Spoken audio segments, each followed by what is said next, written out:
सबसे महत्वपूर्ण निर्णय राज्य में शिक्षा बहाली की और नियुक्ति की नियमावली का निर्णय मंत्रिपरिषद ने आज लिया है।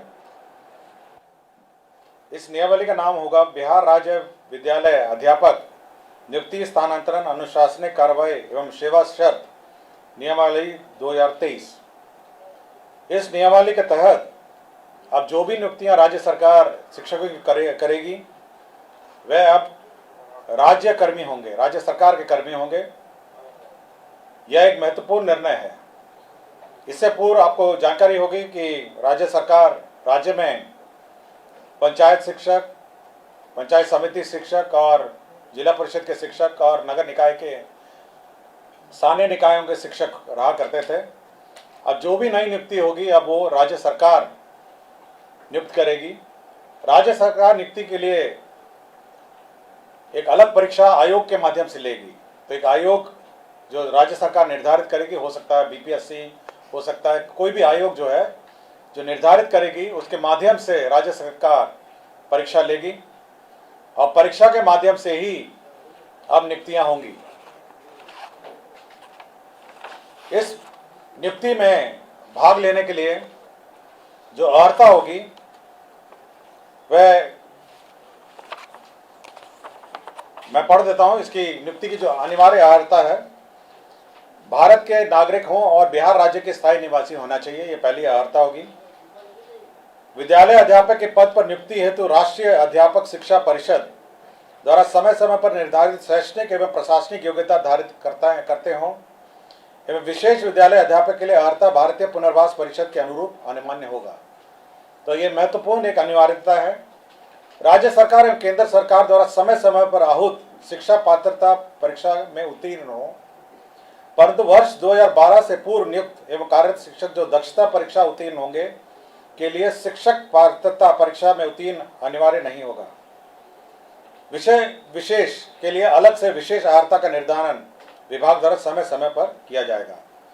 तो ये बिल्कुल स्पष्ट होगा कि पहले तो आपकी जो परीक्षा होगी, जो क्वालिफाइंग एग्जाम है, जो राज्य सरकार और केंद्र सरकार के लिए पहले ली जाती थी, उसके क्वालिफाई करने के बाद ही आप सरकार द्वारा जो कमीशन के माध्यम से परीक्षा होगी उसमें आप बैठ पाएंगे। तो पहला एक एग्जाम जो सभी ने लिखा है, चाहे वो टीईटी हो और अन्य जो शिक्षा परीक्षाएं हैं, उसको क्वालिफाई करने के बाद आप राज्य सरकार के कमीशन द्वारा जो सरकार जो कमीशन निर्धारित करेगी उसके माध्यम से जो परीक्षा ली जाएगी तो बहाली उसके माध्यम से होगी। इसमें न्यूनतम आयु निर्धारित है 21 साल और अधिकतम आयु सरकार द्वारा निर्धारित की जाएगी। जो सरकारी नौकरी में अधिकतम आयु है वह होगी, लेकिन जो 10 साल की नियुक्ति वर्ष का जो छूट होगा, इस नियमावली के प्रवृत्त होने के पश्चात नियुक्ति के प्रथम संव्यवहार में अधिकतम आयु सीमा में 10 वर्ष की छूट दे होगी।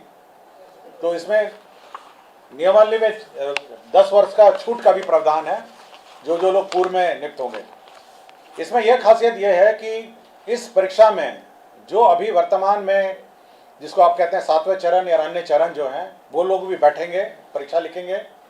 और साथ ही साथ जो अभी तक जो शिक्षक नियुक्ति जो गैर सरकारी शिक्षक हैं, जो सरकार के जो नगर निकाय और पंचायत स्तरीय और स्थानीय निकाय के शिक्षक हैं, वह भी इसमें बैठ पाएंगे। तो सभी प्रकार के शिक्षक जो हैं, जो अर्हता रखते हैं, वह बैठ पाएंगे। और इस नियमावली के माध्यम से अगर अर्हता रखते होंगे तो कमीशन द्वारा जो परीक्षा ली जाएगी उसमें बैठेंगे।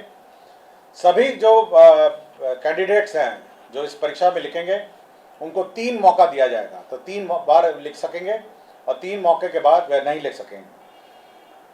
जहाँ तक रिजर्वेशन की बात है, सारे राज्य सरकार द्वारा निर्धारित आरक्षण रोस्टर का पालन किया जाएगा।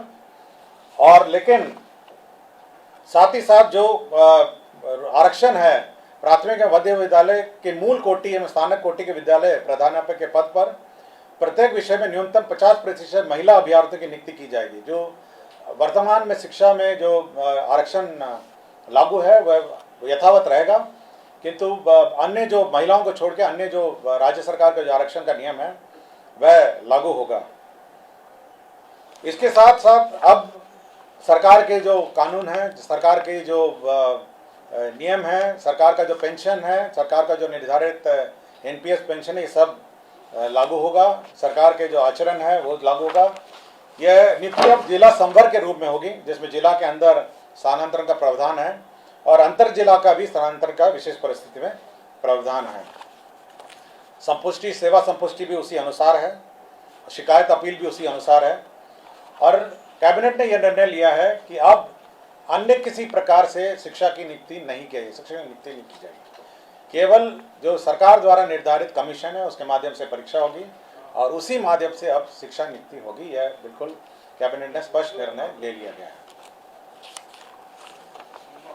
सप्तम केंद्र पुनरीक्षित वेतनमान संरचना में वेतन जो प्राप्त कर रहे हमारे सरकारी पदाधिकारी कर्मी हैं, उनको 1/1/2023 से के प्रभाव से डीए का जो रेट है वो 38 के स्थान पर बढ़ा के 42% हो गया है। राज्य सरकार को इस बढ़ोतरी में 1690 करोड़ की का अधिक व्यय होगा, तो 38 के स्थान पर अब 42% डीए होगा। राज्य सरकार ने अपना जो कंटिजेंसी फंड है उसको 350 करोड़ से बढ़ा के 10,000 करोड़ कर लिया गया है। आपको जानकारी होगी, समय समय पे हम लोग कंटिजेंसी फंड से निकासी करते हैं, तो अब ये लिमिट 10,000 करोड़ का होगा, जिसमें आधा प्रतिशत जो 50% होता है वो आपदा के लिए सुरक्षित रखा जाता है। पटना जिला अंतर्गत जो वाल्मीकि का परिसर है उसमें 6.5 एकड़ जो ज़मीन है वह वर्तमान में भारतीय कृषि अनुसंधान परिषद को आवंटित है। अब वो जो ज़मीन है वो बिपाड़ के एक्सपेंशन के लिए स्थानांतरित कर दी गई है और यह निर्णय लिया गया है। और बिहार पुलिस में ईआरएसएस का जो सिस्टम लागू है उसमें जो अंडरग्राउंड केबल नेटवर्क है उसमें जो शुल्क, राइट ऑफ वे शुल्क दिया जाता है ईआरएसएस पुलिस मुख्यालय और अन्य स्थान के लिए, ईआरएसएस के योजना के लिए, तो ये शुल्क, राइट ऑफ वे का शुल्क माफ़ हो गया है। और एक पद सृजन का है जिसमें राज्य योजना मद में ग्रामीण विकास विभाग के अंतर्गत जवाहर ग्राम स्वरोजगार योजना के अंतर्गत सृजित जो 102 पद थे उसमें 53 पद अब स्थापना में प्रतिबद्ध परमानेंट पद हो जाएंगे और 39 पद है उसको सरेंडर कर दिया गया।